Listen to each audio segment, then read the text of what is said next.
I'm Terry Dayton, and in a minute I'm going to show you what my little rack series amplifier is all about.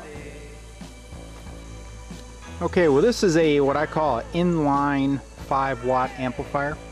The power transformer is an old Silvertone type, very vintage. We have a 6x4 rectifier, a JJ filter capacitor, dual section, 12AX7, 6V6 tube for your output, and a triode output transformer which has 4 and 8 ohm windings. Now you're probably wondering, why aren't any of these front panel controls labeled? Well, it's real simple. What I'm going to do is leave that up to you. Okay, right now this is a head configuration. You can see it has some little rubber feet down there, and it would just sit on your table like this, or perhaps you could put in a rack mount cabinet. In that case, I would label the tops of the switches and the tops of the controls for that application. Alright, so when I say I'm leaving it up to you, what I'm saying is that you specify your front panel color and what you want the names of the controls to be, if that's the case, or we'll leave them, you know, as to what I've specified. But we can make this like silver, tan, orange, I don't care what you want. But the front panel, it'll only be painted from this dividing line forward, okay? The back will remain black. But now if you buy this amp, you say, oh no, I'd rather mount this in a combo cabinet. All right, then we're gonna have to flip it upside down into this configuration, okay?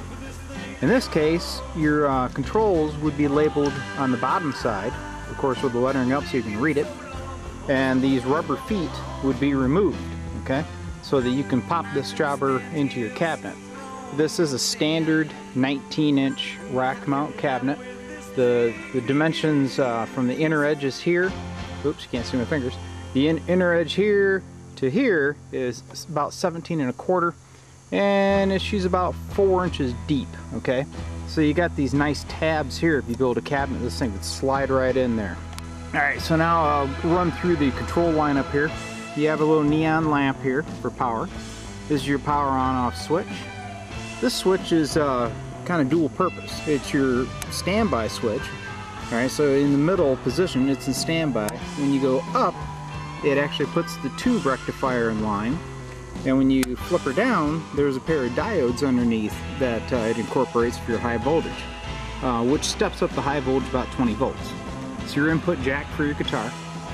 This chicken head knob here, this is gain, and we have tone, we have volume, and over here I have an attenuator. There's actually a wire wound attenuator in here, and this switch turns it on or takes it out of line.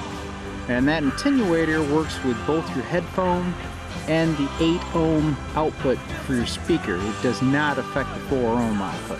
Alright, so rear panel wise, this first jack will be your headphone. This one here is going to be 8 ohm out, 4 ohm out, and your line output for recording.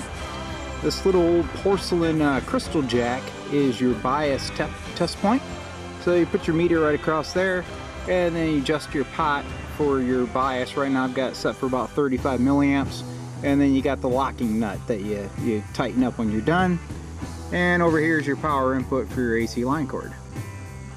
I've removed the 4 rubber feet and taken the bottom panel off.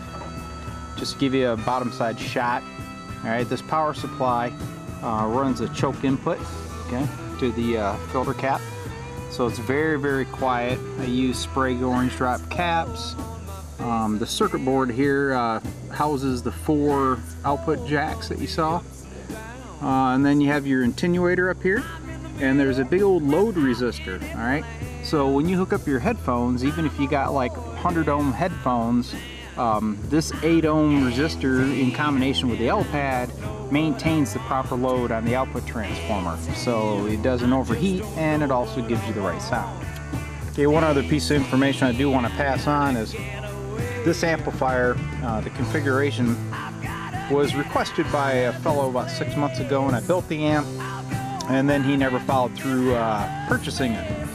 So you're getting kind of a one-of-a-kind machine. I normally don't make these, so I think you really like it. This thing is super quiet, super responsive.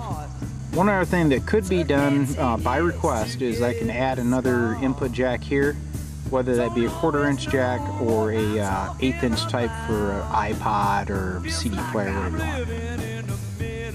Okay, so there you have it. That's the D-Lab rack style amplifier. Remember, it's your responsibility to let me know after you buy it what color you want that front panel to be, what you want the controls to be named. And believe me, when you get this thing and you hear it, how quiet it is, how punchy it is, and your friends hear it and they say, man, where in the heck did you get that little thing? You'll say, D-Lab.